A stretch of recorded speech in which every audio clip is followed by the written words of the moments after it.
Let me start by saying just how much I appreciate the work of the Bridges Center. I was reading somewhere a little quote that called it a center of publicly engaged intellectuals addressing issues of working people around the world. It's a pretty good description, and I really so much appreciate the work that you all do on behalf of working people in the union movement. And I particularly want to thank you, Andrew, for making all the arrangements. Everything went really smoothly. I know that's a lot of work, and I much appreciate you getting me up here and this opportunity. I was trying to figure a place. Yeah, I guess that watch, if I put it there, it won't go away. Good.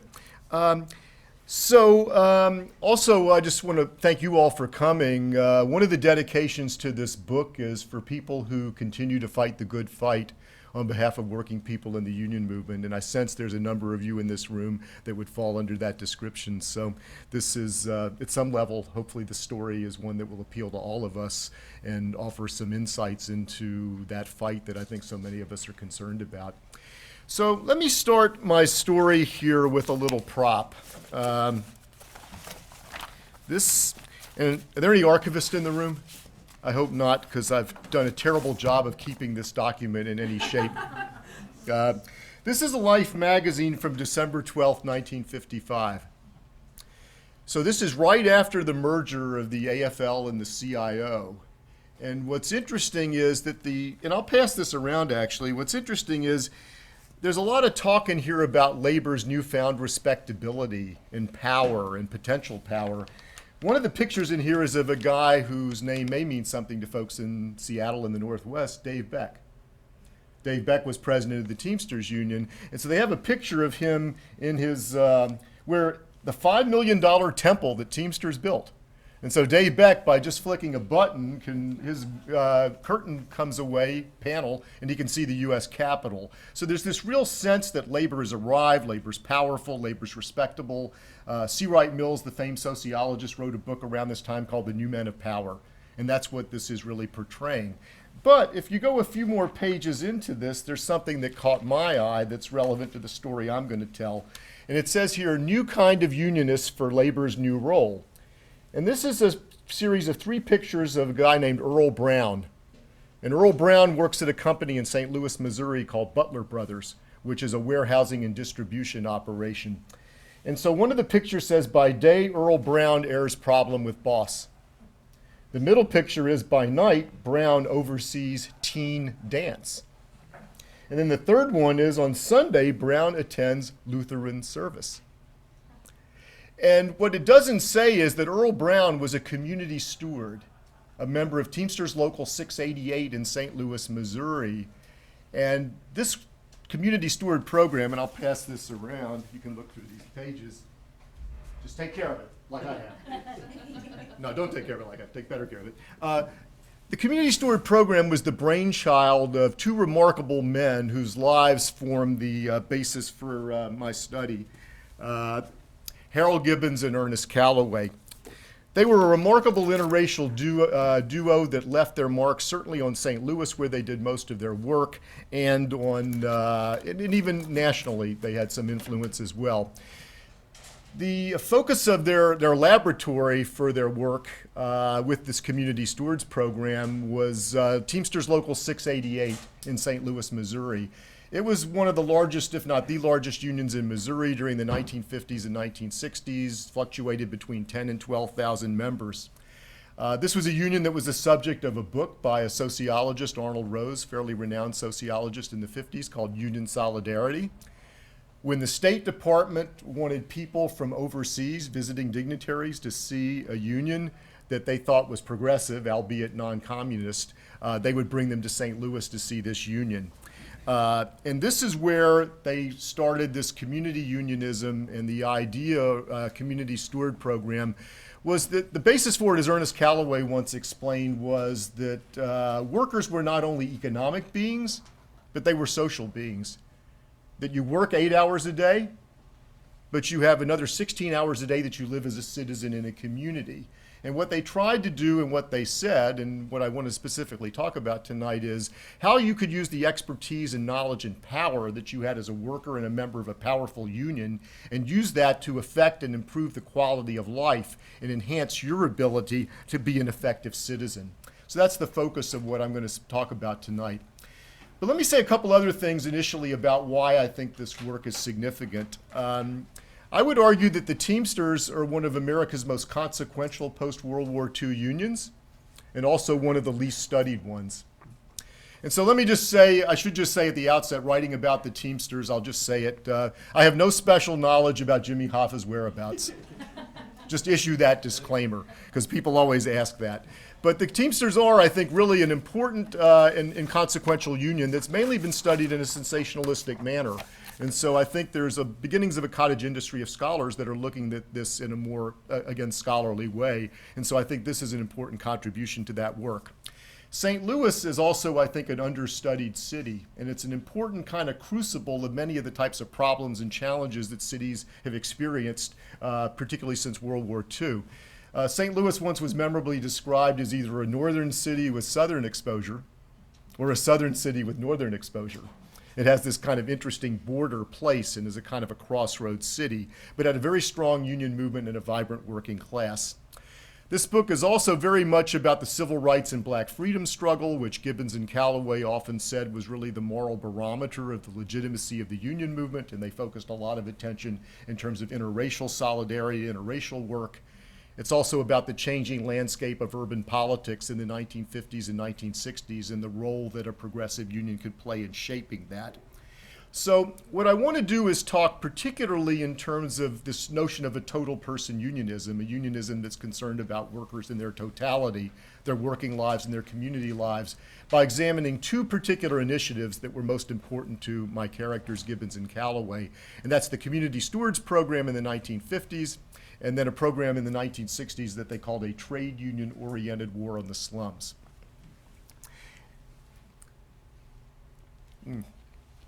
So first what I need to do is to get them to St. Louis fairly quickly because their lives run parallel to each other. And I should just add, I'm going to talk mostly about this political partnership they had for 25 years, but they also had interesting lives in their own right. Harold Gibbons was a very powerful leader in the Teamsters Union, was Jimmy Hoffa's right-hand man actually for a period of time. On several occasions almost ran for the presidency of the union, and he figures in some pretty prominent national politics that I'll get to a little bit later. Ernest Calloway was head of the NAACP in St. Louis, as well as being a union official, helped elect a number of African American firsts to office in St. Louis, and also had a national profile. But if you want to know more about that, you'll have to read the book. I'm going to have to focus particularly given the time I have, and I really want to have some time for Q&A and to talk about the implications of this work, to talk about their joint activity. So let me tell you a little bit about these two men and the beginnings, who they were, and get them to St. Louis and their political partnership.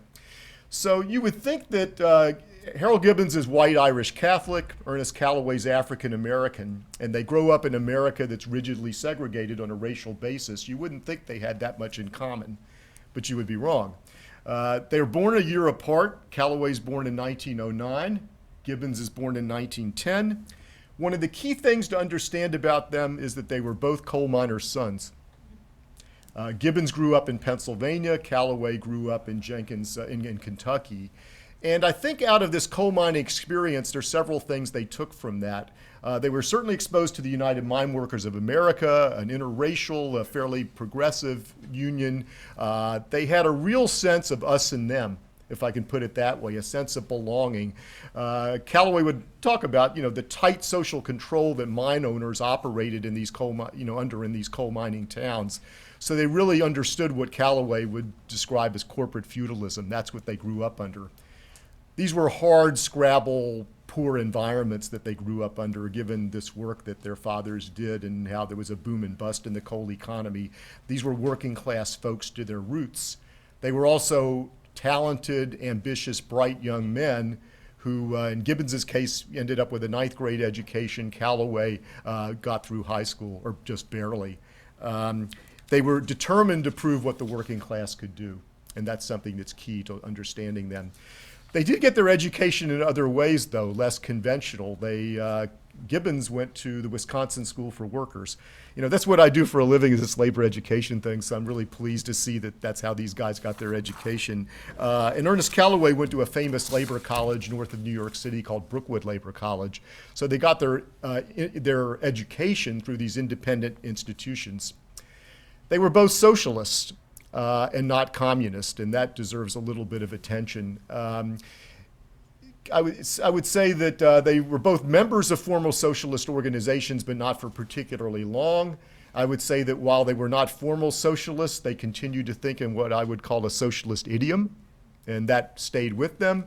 They had some bruising encounters with the Communist Party. I could talk a little bit more about them later, but just to say that in terms of the Communist Party's practice of democracy, the sense that its policy on race often changed and on other things, both Gibbons and Calloway were firmly anti-communist throughout their careers, but not conventional red-baiting anti-communist in certain ways, and we can talk a little bit more about that as well.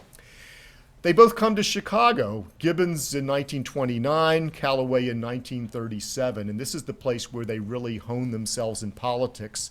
And they both get involved in the industrial union movement in that particular era. So Gibbons actually becomes a teacher in the Works Progress Administration under Franklin Roosevelt. He teaches adult education. Calloway gets involved with the Red Caps Union. That's a union that represented mostly African-American men who worked as porters in terminals and railway stations. And what's interesting is that at very young ages, they become fairly high-level labor leaders. Harold Gibbons is only 26 years old, and he becomes a vice president of the National American Federation of Teachers. Pretty young, right, Lynn? to be a president of a union at that point, which just reminds us how people were catapulted into these positions in that period. And Calloway's south of 30 years old, and he becomes the education director for the Red Caps and the editor of their newspaper, which has the wonderful name Bags and Baggage. And Calloway, too, is this amazing public intellectual. I mean, he writes, he's a guy, I mean, just barely out of high school education, writes brilliantly and prolifically for all kinds of publications. And one of my ambitions someday, if I can find a publisher, is I would love to do an anthology, annotated anthology of Calloway's writings. They're just so sharp and witty and polemical and smart. And he does that throughout his career. He really is a labor journalist and a public intellectual. They both then get heavily involved in their unions. Gibbons goes from the AFT. He actually works for the Textile Workers Organizing Committee and then ends up in St. Louis in 1941, where he leads the Retail Wholesale Drugstore Union. And I got a few little things here I can show you, give you a little sense pictorially of these guys. So Harold Gibbons, I'll just have to slip around real quick. That's Harold Gibbons, 1, 2, 3, 4th from the right there, the tall guy in the back. And this is in St. Louis in 1941. So St. Louis is a big warehousing and distribution city, and so Gibbons takes over control of that local union. One thing, I hate to mention it in this area of the room, and particularly at the Harry Bridges Center, but one of the ways he cuts his teeth is Harry Bridges, who's head of the Longshore and Warehouse Union, tries to move into organized workers in St. Louis, and Gibbons repulses him and actually uses anti-communist stuff to do that. And that actually helps rally people around his leadership. Perhaps not one of his most sterling moments, but again, in the union movement, people do defend their jurisdictions vehemently. So that's Harold Gibbons in 1941. And Gibbons really wins his spurs pretty quickly in terms of organizing aggressively, getting more people in the union. He's a very strong advocate of racial justice and does things in St. Louis in terms of pressing for racial justice that are not all that popular among certain segments even of his own union and elsewhere, but he's very committed to that. This is something that the labor movement absolutely has to be. And then in 1949, he makes the fateful decision to merge his union, CIO union, with an AFL union, the Teamsters. And there are a lot of complex reasons for why that happened, but let me just say, and I'd be glad to talk more about that, but one of the main ones was that Gibbons said this is the most powerful union in America. That his own union, he questioned its, how committed they were to organizing new workers, the resources they put in. He said the Teamsters will track down employers who run away and try to escape from the union. They're aggressive, they're strong, we want to be part of them. Calloway's trajectory, and I almost have them to St. Louis, I just got a couple more things to say here, but it is important. Calloway does something very brave and courageous in 1941. he refuses to register for the draft at the dawn of World War II. And this was, quote unquote, the good war, right? I mean, to not register for the draft, to say you were going to be a non-combatant was a pretty profound thing to do. But Calloway was very clear, you know, I'm African American, why should I fight for rights abroad that I'm denied at home?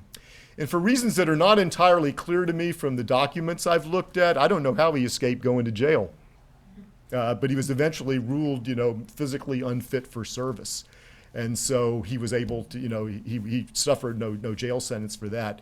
Calloway he goes to work for the CIO News, the national paper of the Congress of Industrial Organizations. The other thing that just kind of parenthetically is important in his life is he has a first marriage to a woman who writes for the Chicago Defender. And the interesting thing is, one of these little historical quirks is, I've read 90 boxes of Ernest Calloway's life story and material. I talked to 15, 16 people who knew him. None of them knew he had a first wife. I still don't quite know why that was the case. And actually, just as a kind of for any historians in the room, I actually found out about it through his FBI file. It was where I found that he had this first wife. And she dies. But what's interesting is a couple years later, he remarries a woman named Deverne Lee, and they become this power couple in the African-American community in St. Louis. Deverne Lee is a very formidable figure. She becomes the first black woman elected to the Missouri legislature, and Ernest manages her campaign. And they're a real powerhouse couple, and I've actually got a picture of them I can show you in a few minutes. The other thing about Calloway then is, after the war, he gets a British Trade Union Congress scholarship to go study at Ruskin College in London. And so there's Ernest Calloway here on the right. And so there are lots of people from all over the world. There's socialists and various types of leftists that go to this famous labor college to study. Calloway said that he kind of freaked the British out a little bit with his brightly colored Argyle socks and his informal American ways. But what Calloway gets during this time, they do these tutorials there with instructors. He gets a lot of time to really think and write. And a couple of things emerge from that are critical when he gets to St. Louis. Because the British Labour Party is in control after World War II, and the union movement gets to play a pretty expansive sort of role in helping determine larger political policies. And Calloway says that should be something that the US union movement should do. And then he also becomes very clear in his mind that racism and the lack of racial justice is really the Achilles heel of the American union movement in terms of not exercising or practicing solidarity. And again, it's this moral barometer. If this movement is not going to stand up on racism and racial justice issues within its own ranks as well as in society, it's not a labor movement that's worth very much. So these are the convictions that he takes back with him to America. He briefly works on a campaign against a left-led union in North Carolina and Winston-Salem in 1949, 1950. That campaign is lost. Calloway's at a bit of loose ends. He didn't like the way the CIO conducted it. That's another thing I could talk about later. But just to say, at that point, as the story goes, he meets Harold Gibbons, who he had briefly known in Chicago back in the 30s in a bar in Chicago. So here's another historical lesson, right? A lot of the most momentous decisions happen in bars. So as the story goes, Gibbons says to Calloway, look, why don't you come down to St. Louis for 3 months and help me set up a research department for Local 688. Calloway agrees, and 3 months become 25 years of this really incredible political partnership. So I think Gibbons and Calloway, there were a couple understandings they shared as they began to collaborate. They were really interested in showing what the working class could do. And you have to remember that they represented mostly low-wage workers in warehouses. And I think there's some lessons for us in all of this today in terms of the low-wage work we're doing. These are people coming out of the Depression. They're absolutely determined to uplift these low-wage workers. And this is kind of the golden era of collective bargaining. And they do some very interesting things with the bargaining power they have. They have a labor health institute that they establish, fully paid health care for workers and almost fully paid health care for their families.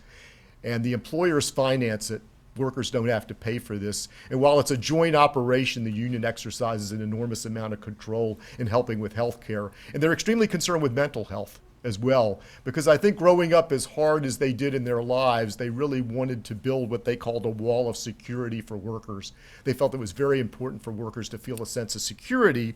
And as Gibbons once put it, that This isn't just for the individual, it's for the total person. That individuals are part of a larger group, and if you have access to leisure and recreation, it enhances your ability to think through social problems, not only as a worker, but as a citizen. They created a labor, health, and welfare camp 30 miles outside of St. Louis. And again, Gibbons' attitude, as somebody I interviewed who knew him, said, you know, if the boss can have a country club where he or she can go for recreation, why not workers? So they created a country club-like atmosphere with a lake and golf and recreational activities for workers and their family. And another thing that they did in the early 60s was they built senior citizen housing using a combination of federal funds and union pension funds in an area of St. Louis where the promise of urban renewal, which in those days was often derisively referred to as Negro removal, this was an area that had been devastated in St. Louis, and the housing that had been promised didn't materialize.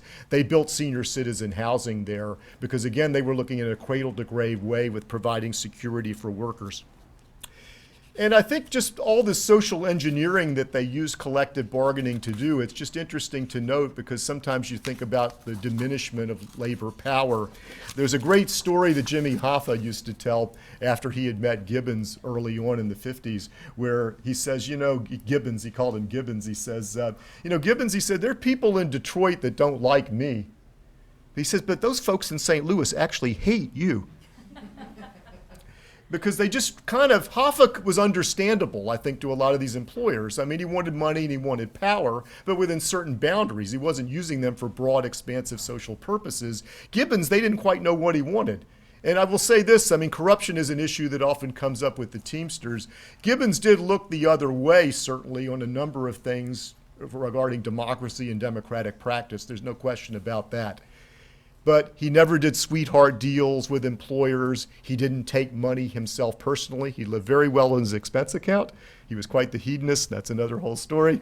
But just to say that personally, he was really quite incorruptible. And again, I've read his FBI files, and they're like, Calloway's were like this, Gibbons's were like this.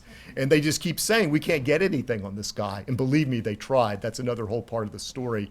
That ask me a question on that one later. But what I want to just say by conclusion before I get into the community stewards is just to summarize this sense of building something on behalf of the working class. So this is a little bit of an extended quote, but I think it's important to give you a sense of Gibbons's and Calloway's mentality or their worldview about what they were trying to do and what workers should try to do.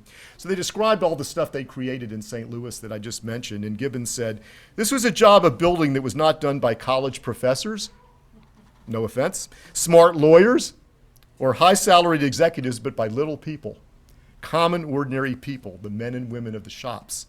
I emphasize this because all too often we of the working class have far too great an inferiority complex. Far too many of us fail to realize our powers, our abilities, our potentialities. Far too often we lack the confidence to plan to tackle jobs that have to be done. So that gives you a sense just of how deeply committed they were to working people having power and showing what they can do with it. And that's what led to the Community Stewards Program, this first total person activity I want to talk about.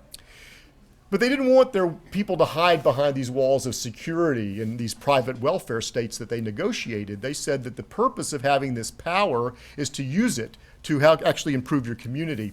And I think if we look at our situation now and think back to theirs, they really thought very strategically about where they stood. So the Taft-Hartley Act, as many of you may know, passed in 1947. It was an anti-union act designed to curb the power of labor. And the thing they were most concerned about in Taft-Hartley was that the tactics they used to use to organize, mass picketing, secondary boycotts, these things where they actually use collective power, you couldn't use them anymore. Now, it's not to say that they weren't militant, they didn't strike, they didn't use collective power where they could, but they realized the game was going to have to be played much more in the community sphere. They also said to their workers, they said, look, the union is not a slot machine. You get all these wonderful benefits, but it's not like you pull the thing, you pull the lever and all these benefits come out. We see you as total human beings, not as economic units. They used to talk about the other 16 hours. You spend 8 hours a day working, you spend 16 hours a day in a community.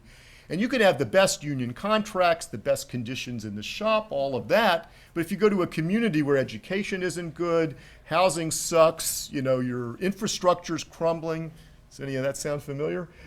You've only come so far.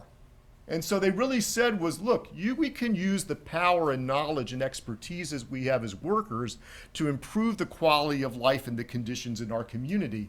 And they sometimes said what we want to create, I love this concept, is a community bargaining table. They wanted to take the idea of collective bargaining and let's do this in a community. So they were saying too that we want to take our place. Workers should be able to take their place in terms of dealing with political and civic elites and talk about infrastructure, talk about housing, talk about education, talk about transportation, and not only talk but negotiate. So how did they do this? Well, they created what they called the community steward program. So they took the idea of, people know what a shop steward is? Basically, in an employment setting, you have somebody who represents you. Well, they said, we're going to treat the city of St. Louis like it's an employer, okay? So St. Louis has wards, political wards. So they would say, in like a department in a shop, they would say that each ward, 26 in St. Louis, was going to have community stewards, people that were trained using their union expertise in the community. So they would go out and solicit grievances. They would solicit grievances from people in the community. The street light's not working, there's an eyesore next to your house, there's been flooding, whatever. They would then have their community stewards would deal with the appropriate city departments, sometimes they call their city council members aldermen or alderpersons. So they would do some of that sort of work and they would get these things taken care of. So there were over 200 of these grievances in the 1950s of that sort that they got dealt with. But they really had much larger fish to fry than just, and I'm not trying to minimize fixing streetlights or sidewalks, they really wanted to get at the basic types of decisions that affect the quality of life in a city. And so what they began to think about was, and they asked workers, they would have these citywide community meetings, they'd say, well, what's bothering you? What do you want to have fixed? And so the initial issues that they had revolved around transportation and sewers. And I'll explain, sewers doesn't seem real sexy, but it is in a way, I'll tell you. First, the transportation system in St. Louis was privately run, the fares were too high, the quality was low. And the sewer system was important because St. Louis is a very fragmented city. The city and the county have dozens of individual municipalities. They didn't have a centralized sewer district to help oversee the sewer system. And the serious part of it was that St. Louis gets lots of rain and flooding, and they had a serious encephalitis outbreak, I believe it was in the 1920s. So there was a real public health dimension to not having the sewers appropriately managed. And what they did was they collected signatures to get these things on the ballot. So they mobilized folks. And here you see this is around the transportation issue. And the thermometer on the right is the city of St. Louis, how many signatures they got, and the county is on the left, and the county's on the right. And this guy on the left is kind of interesting. His name was Robert Pentland. He was a warehouse worker at J.C. Penney's, who the union ran an independent political campaign against all odds in 1948 and got him elected as state senator. And the first thing that Pentland did when he got to the state senate was to push for a fair employment practices legislation that explicitly was aimed at fighting, racial segregation on the job.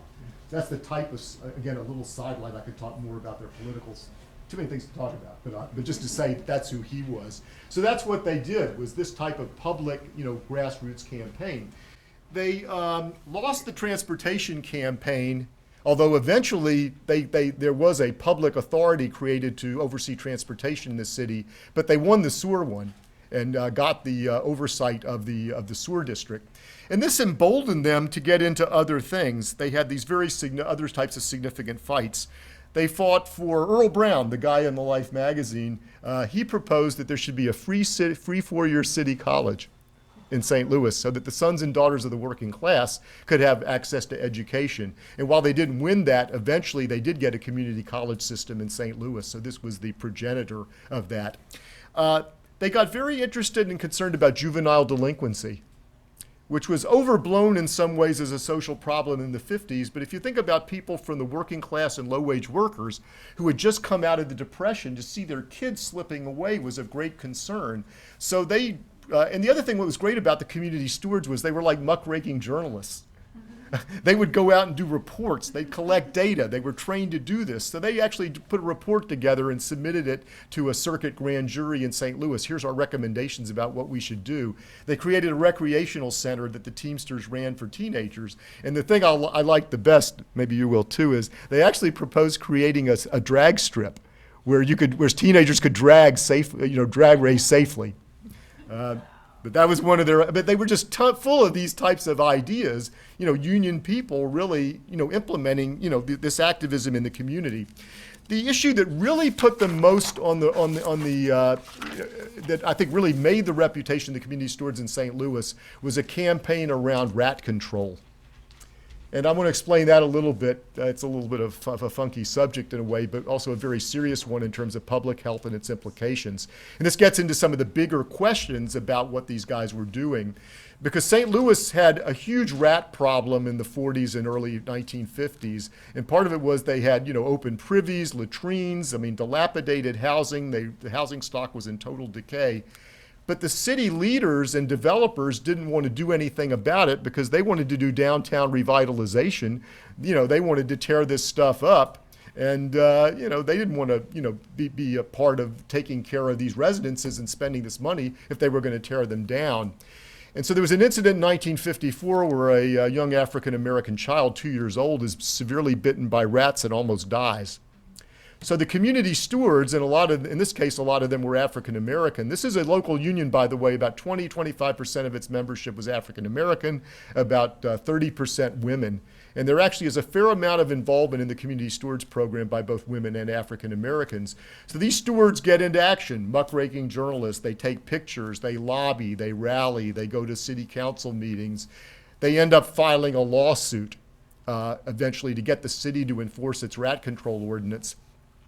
And this is one of the moments why I just do this history stuff, because I'm reading in the archives one day, and I'm plowing through all this tedious stuff, and I see a document marked confidential.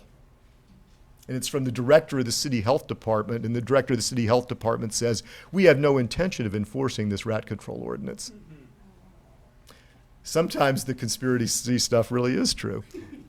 But in any case, the stewards continued to press, and they got the city of St. Louis to actually pass an ordinance that was enforceable to start to actually have rat control. And this was a major public health issue, but also this was a union that really was also fighting not only for public health, but for racial justice. The sense, as one labor leader said in St. Louis, the conditions of people in poor neighborhoods should be, basically, they should get the same level of service and protection in public health as people in more well-to-do neighborhoods. So it really helped cement the relationship between the Teamsters Union and the African-American community in St. Louis. And this was a union also that fought against racial segregation, developed a plan in 1951 to actually help desegregate schools. When the Teamsters, who they joined nationally, said they had no interest in organizing African-American cab drivers, they organized them. They worked for better public housing, which was mostly for African-Americans in St. Louis, and I'll get back to that in a second. All of this culminates in 1957 in a very interesting way, and I'll just say this as briefly as I can. There's an effort on the part of a group of, St. Louis they still do, they had a group of civic and political leaders that had the wonderful name Civic Progress. These are all the top corporate, political, university leaders in St. Louis.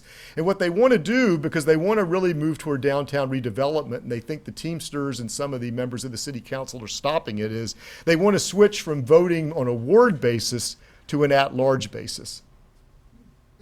Right? So that dilutes growing African-American political power. It dilutes union power because it's much harder to run citywide than it is on the basis of wards. So it really is, as Calloway put it, trying to make the city safe for urban revitalization. So the Teamsters mobilized with Gibbons on the community stewards and Calloway's head of the NAACP in St. Louis. This is what they called back in the day the Negro Labor Alliance. And they beat this 3-2. I mean, they really kicked their butts. I mean, the city elite just is totally flipped out about this. Business Week magazine has this wonderful article, at least I thought it was wonderful, where they say that the Civic Progress is going to have to acknowledge Teamster power and seek what they called a civil rapprochement and deal with the problem of Gibbons. Wouldn't it be the thing that they could say, deal with the problem of Trumka or the problem of whoever, but it just is a sense of the type of power they had. And what's interesting is they were poised to exercise even more power. They were looking at a community-wide assembly that they were going to use to look at more structural issues like taxes and investments. They started to move into the suburbs where new development had come in and developers were mistreating folks and violating contracts. They started to move into the suburbs. They also These folks were environmentalists before labor environmentalism was cool. They're fighting against pollution within the city of St. Louis. This is a picture in 1958. It's also on the cover of the book as well, where they're starting to mobilize around pollution issues. So they really are starting to make progress in terms of this notion of a community bargaining table. But the story does not have a happy ending at this point for several reasons. And one of the sobering things about it is that the roots on this are not so deep, and this program didn't last. What happens is the Teamsters get caught up in a bunch of corruption scandals in the late 1950s. Gibbons has his own problem with a tainted election. I can talk more about that later. He wins the election to a regional position in the Teamsters using disputed votes, 7 of them, to actually get elected. He also becomes Jimmy Hoffa's right-hand man, manages his campaign to get elected president of the Teamsters. So Gibbons goes to Washington and takes some of the talented folks that were working on the Community Stewards Program with him. And they're also spending enormous amounts of money with legal fees that they used to use to help fund the Community Stewards Program. So that program basically goes into hibernation in the late 1950s.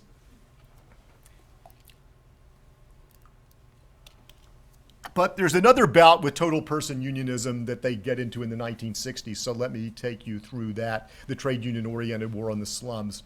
So briefly, Gibbons and Calloway's lives get a little parallel at this point, but it's just interesting to see what happened. So Gibbons works for Hoffa, and he really tries as best he can to enlarge Hoffa's social perspective. Hoffa's a pretty narrow trade unionist. He doesn't really succeed that well.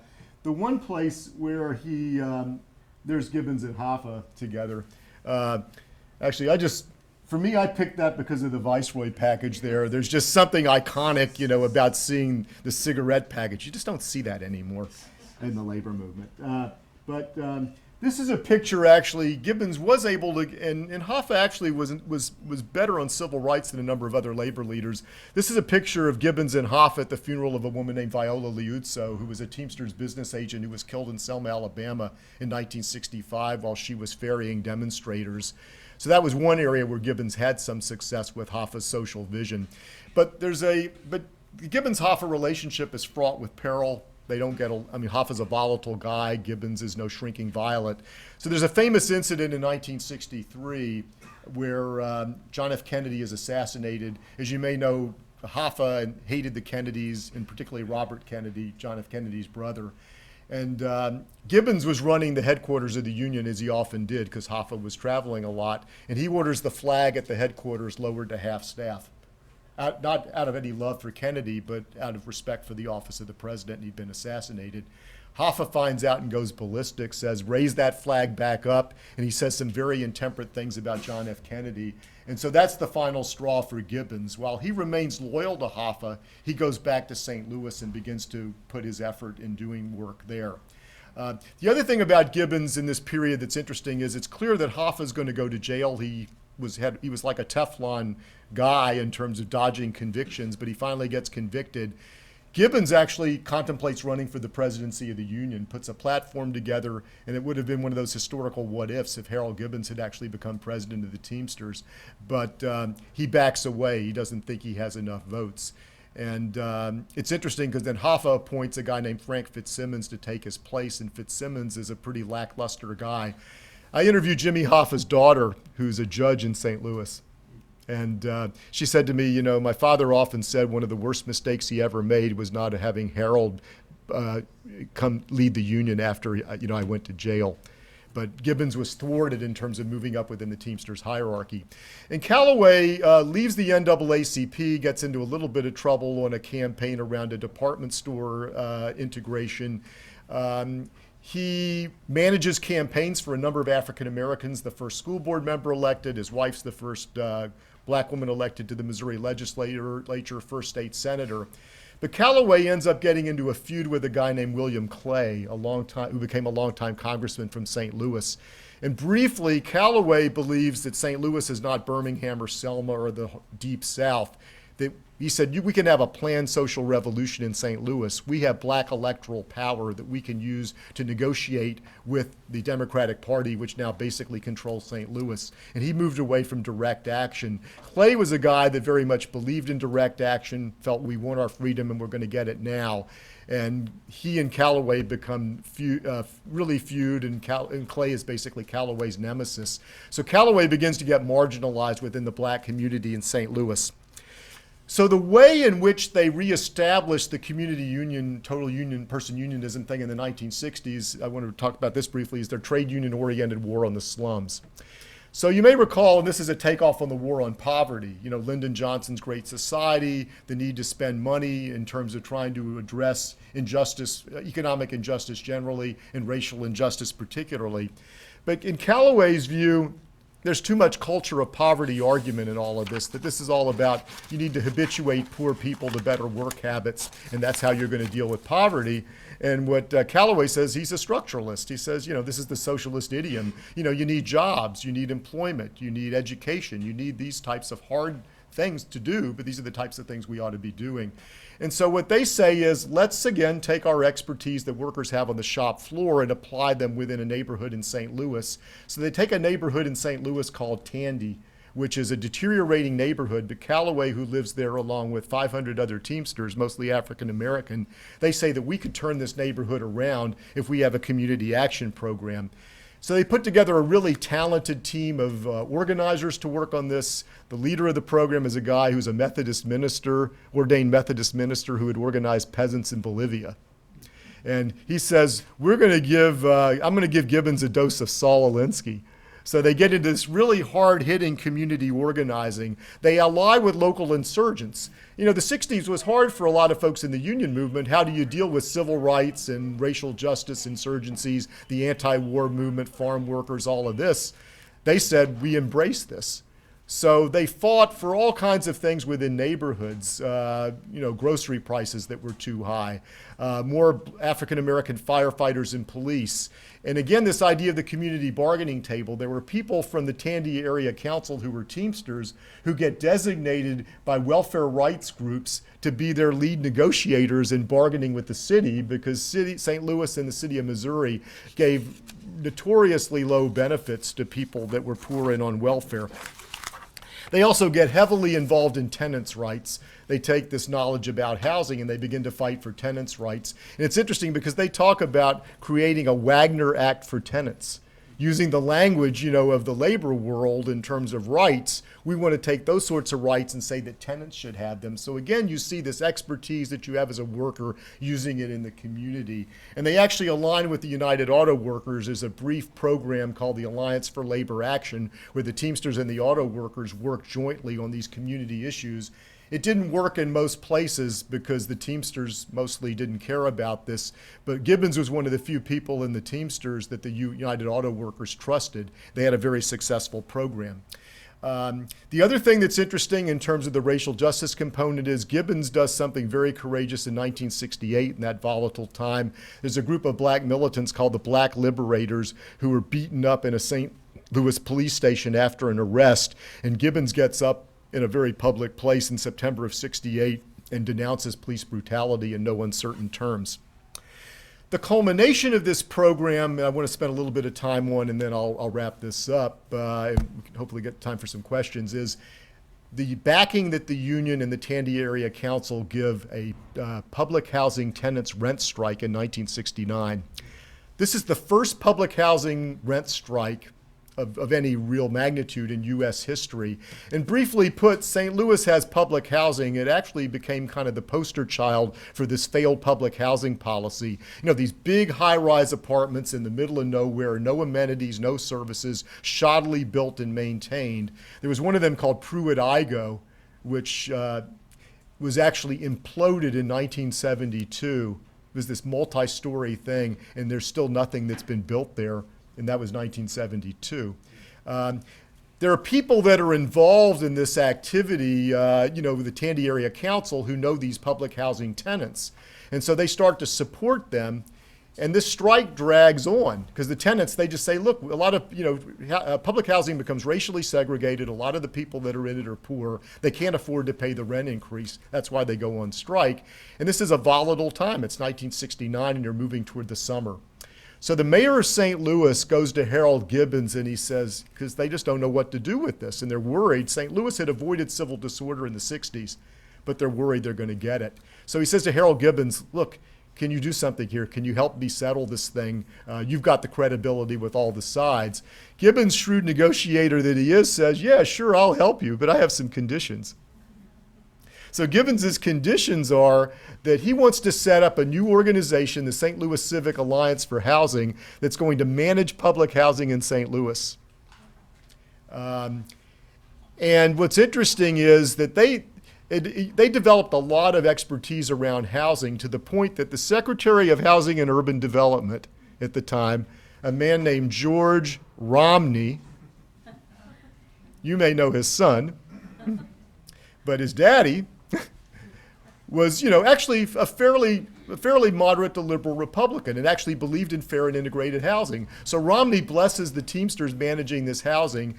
Gibbons pulls together all these elite folks in St. Louis, headed by a guy named Augie Bush, who's a beer magnate and had real connections to St. Louis's working class neighborhoods. They raise a lot of money to fund this the Civic Alliance for Housing, and the Teamsters Union runs public housing in St. Louis for 2 years.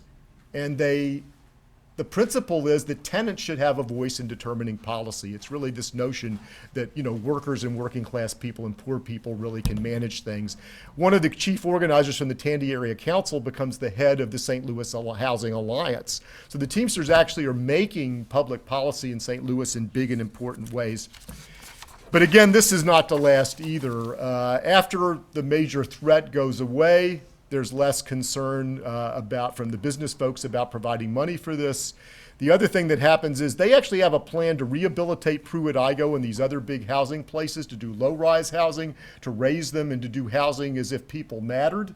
Romney first had endorsed this plan and then he reneges on it because Richard Nixon has a Southern strategy, starts to play up to voters in the South, doesn't want to be doing this racial justice stuff, and eventually the plug gets pulled, the money isn't there, the St. Louis Alliance for Housing dies.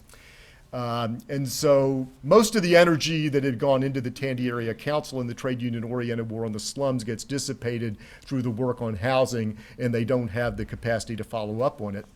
They actually do have there are white workers, though, that say, we want something in our neighborhood in South St. Louis, and they put together a project in that neighborhood that begins to deal with community issues, and it begins to have some measure of success as well. So it's interesting because they didn't just do it in the black community, they started doing it in the white community and in the suburbs. But they run into problems, and I'll just say them briefly. There's backlash from some of their white members because they feel they're being too favorable toward African Americans. I can talk more about that later, but the simplest way to put this is that there were many white workers, because of Gibbons and Calloway's racial justice advocacy, they began to see themselves much more as homeowners and consumers and taxpayers rather than as citizens. And so, there's a sobering side to all of this as well. And then there's an insurgency from the left that says you're neglecting the shop floor, that, you're spending so much time in the community, particularly United Parcel Service, that our conditions are deteriorating, and there was real truth in that there was some level of neglect of the shop floor. What's interesting is that while Gibbons crushes this left-wing insurgency, they actually begin to move in some ways. Gibbons was no feminist by any means, but he begins to start to see with the dawn of the women's movement that things like daycare and abortion rights are really important, and actually starts to do some stuff in that issue, and childcare. And so there might have been a third act of total person unionism, but it was not to be. So let me do now the denouement, the anticlimax here to the story, and then spend a few minutes talking about, I apologize, it's hard to distill all of this into 40 minutes. I'm going to do my best here, but just the way in which this ends, I think, is kind of as interesting and important. Because Gibbons's demise actually revolves around his vehement support for the anti-war movement opposing the Vietnam War. While Gibbons and Calloway are anti-communist, they never totally bought into American foreign policy. And so they were vehement opponents of U.S. intervention in Latin America and other parts of the world, and certainly Vietnam. So Harold Gibbons speaks at the major Vietnam moratorium march in 1969. He goes to Vietnam in the early 70s and tries to negotiate for the release of POWs. The first Labor for Peace national gathering is hosted in St. Louis by Harold Gibbons in 1972. But he runs into trouble with Frank Fitzsimmons, who took Hoffa's place as head of the Union, because Fitzsimmons is sucking up to the he's cozying up, to the, I got to remember I'm an academic here. He's cozying up to the Nixon administration, and they want his endorsement, and they flatter the hell out of him. And it's great because there's all these great tapes you can listen to of people like John Dean and Charles Colson, the Nixon inner circle of the White House, talking about Harold Gibbons. And finally, when Fitzsimmons engineers an endorsement for Richard Nixon, the Teamsters Executive Board votes, and it's something like 16-1 or 20-1 or whatever it was in favor of the Nixon endorsement. You know who the one vote was that wouldn't go along with it? It was Harold Gibbons. So Fitzsimmons conspires, and there's a whole story behind it, but the long and short of it is that he's able to force Gibbons out as head of the Union in St. Louis early in 1973. And while Gibbons remains on for all intents and purposes, that's the end of his career. Calloway retires in 1969, goes on to teach at St. Louis University, by all accounts is a brilliant teacher, continues to write. The thing about his writing, I think, that's so significant, in the 1970s, he's saying that we need global unions. He's talking about the rise of multinational corporations in the 1970s and saying we better watch out with what's going on here. Gibbons dies in 1982. And it's interesting because I interviewed his daughter, and his daughter told me that my father, in his usual non-presumptuous way, told Ernest Calloway he wanted him to deliver the eulogy at his funeral, and even told him the title of the eulogy. I'm just going to wrap this up, say a couple quick little concluding things, and then let's do Q&A. And I'm sorry I've gone over time. But just say that, Gibbons wanted his eulogy to read Concerned Citizen, but tragically, Ernest Calloway couldn't deliver the eulogy because he had a stroke that left him incapacitated and unable to speak. And Calloway dies 7 years later in 1989. So just a couple of concluding remarks very quickly. Just as far as, there's a lot of things I think that are relevant about the story. I'm just going to say a couple of things really quickly. Back in the 60s, Calloway said, we've reached a stagnant plateau in terms of organizing. This was in the 1960s. So I think they thought of the union movement as much more than just unionized workers. So I think the things that are going on now, organizing low-wage workers, immigrant workers, Uber drivers, gig economy, immigrant state laborers, they would say these are all very, very important things that a union movement should be doing. I think they would say that total person unionism has its relevance and its potential. Look at things like affordable housing, public health issues, work-family issues, paid leave, childcare. I think they would see rich opportunities and potential for these types of alliances. Bargaining for the common good, something where unions go in and bargain, not just about their own demands, but broader community demands. I think they would have supported those. I think they would say that politics really needs to be a year-round activity. It can't just be something that we do at election time, and it can't just be focused on candidates and parties. It has to be about civic participation more broadly. And I think they would also say that the fight for racial justice, they would have so applauded, I think, Richard Trumka, head of the AFL-CIO, when he went to St. Louis, Missouri after Ferguson and said, we've got some dirty laundry in our own house we got to take care of. And that's a type of courage that is still, I think, in relative short supply within the ranks of our movement. So I'm just going to leave it there, but simply to say that the link between work and citizenship, I think, is their most significant legacy. And Gibbons once, in response to people saying the union had no right or shouldn't be doing this, he said that our role is to encourage our working members to use their rights as citizens in a democracy. And Calloway had predicted before his death that new concentrations of power seriously undermine social and democratic institutions by establishing the supremacy of private decision-making. So this is the last line of the book and the last line of the talk, and I'll just quote this. In this context, Gibbons and Calloway's abiding faith that ordinary people could use their experiences as workers to enhance their roles as citizens offers hope, in Calloway's words, not only for extending democratic unionism, but also for reviving democracy itself. Thank you.